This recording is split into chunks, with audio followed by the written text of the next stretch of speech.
अस्सलाम वालेकुम।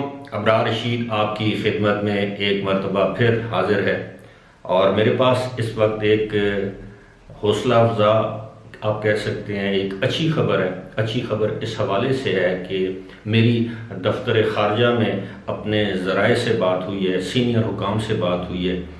यूएई में वीज़े से मुतल्लिक यूएई के साथ हुकूमत पाकिस्तान दफ्तर ख़ारजा या वज़ारत ख़ारजा या ओवरसीज़ पाकिस्तानीज़ की जो वजारत है उसके जो कोई मुज़ाकरात अगर चल रहे हैं तो उसकी क्या पेशरफ्त है, इस हवाले से मैं कोशिश करूँगा कि मैं आपको अपनी जो मेरी फाइंडिंग्स हैं, जो मालूमात मुझे मिली हैं, वो मैं आपके साथ शेयर करूँ। बज़ाहिर तो ऐसे लगता है कि हालात हौसला अफजा हैं। दफ्तर ख़ारजा के एक ज़रिए से एक आला अफसर से मेरी बात हुई है। उन्होंने बताया है कि इस वक्त पाकिस्तान में दफ्तर ख़ारजा में जो एक डेस्क है जिसको मिडल ईस्ट डेस्क कहते हैं, यानी जो मशरक़ वस्ता का डेस्क है, जो मशरक़ वस्ता के अफेयर्स को देखता है, उस डेस्क का ये काम है कि वो काफ़ी दिनों से मसरूफ़ हैं। ना सिर्फ पाकिस्तान में यूएई के सफ़ीर के साथ उनके मुज़ाकरात हुए हैं, उनकी मुलाकातें हुई हैं, उनकी मीटिंग्स हुई हैं, बल्कि यूएई के अंदर जो वज़ारत ख़ारजा है उसके हुकाम से भी उनके राब्ते जारी हैं। वज़ीर ख़ारजा शाह महमूद कुरैशी ने भी इस हवाले से अपने कुछ हम मनसब वज़रा से, बल्कि एक हम मनसब वज़ीर से बात की है। आपको याद होगा कि जब OIC की कॉन्फ्रेंस हो रही थी नाइजर के शहर नियामे में, तो उन्होंने रीम अल हाशमी जो कि वज़ीर मुमलिकत हैं, यूएई की खातून वज़ीर हैं, उनसे भी मुलाकात की थी। उसके बाद उनके राब्ते मुसलसल जारी हैं और ये बताया गया है मुझे दफ्तर ख़ारजा की जानिब से कि उम्मीद है कि वीज़ों पर पाबंदी का जो मामला है वो आइंदा चंद दिनों में हल कर दिया जाएगा, दोनों मुल्कों की बाहमी रजामंदी के साथ।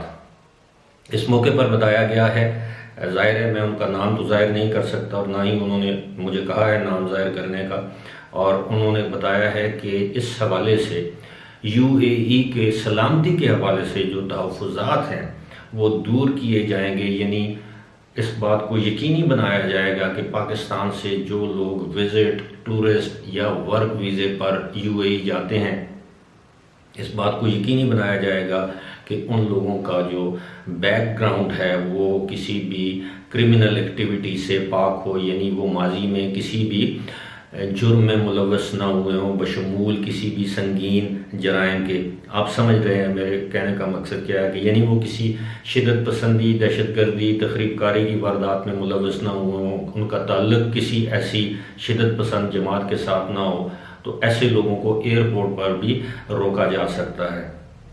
साथ ही साथ दफ्तर ख़ारजा का ये भी कहना है कि कुछ खबरें ऐसी सोशल मीडिया पर गर्दिश कर रही हैं जिनमें कोई सदाकत नहीं है।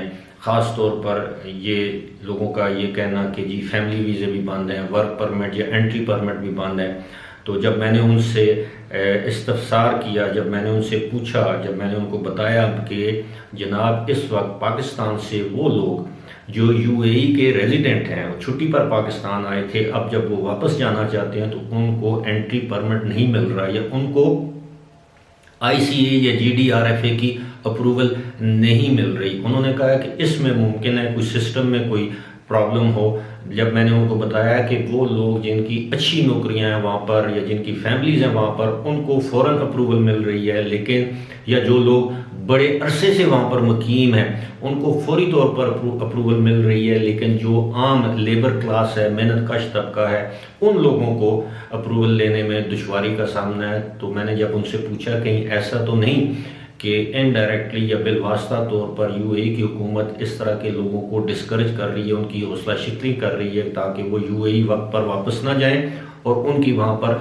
नौकरी ऑटोमेटिकली ख़त्म हो जाए, क्योंकि बहुत से लोगों की ग्रेजुएटी होती है, बहुत से लोगों के बकाया जात होते हैं, वो पेड लीव पर पाकिस्तान आते हैं। ये सारी बातें मैंने उनसे डिस्कस की, लेकिन उनका एक ही इसरार था, उनका कहना था कि आप थोड़ा सब्र करें, चंद दिन इंतज़ार करें, यूएई के हवाले से पाकिस्तानी दफ्तर ख़ारजा आपको खुशखबरी सुनाएगा।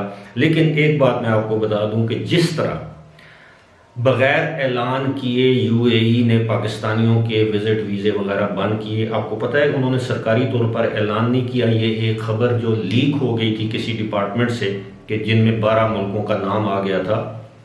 गवर्नमेंट की तरफ से ये ऐलान नहीं किया गया। गवर्नमेंट की तरफ से बाद में इस बात का एतराफ़ किया गया कि हाँ ये पाबंदी लगाई गई है, लेकिन कोविड-19 की वजह से, मुल्क की दाखिली सलामती की वजह से या उसको सामने रखते हुए ये पाबंदी लगाई गई है। जिस तरह बहरहाल कहने का मकसद ये है कि जिस तरह यूएई ने चुपके से ये पाबंदी लगाई थी, इसी तरह एक दिन आपको खबर मिलेगी कि चुपके से ये पाबंदी हटा दी गई है, इसकी अनाउंसमेंट नहीं की जाएगी। अब मसला ये है कि पाबंदी तो 12-13 मुल्कों पर लगी थी।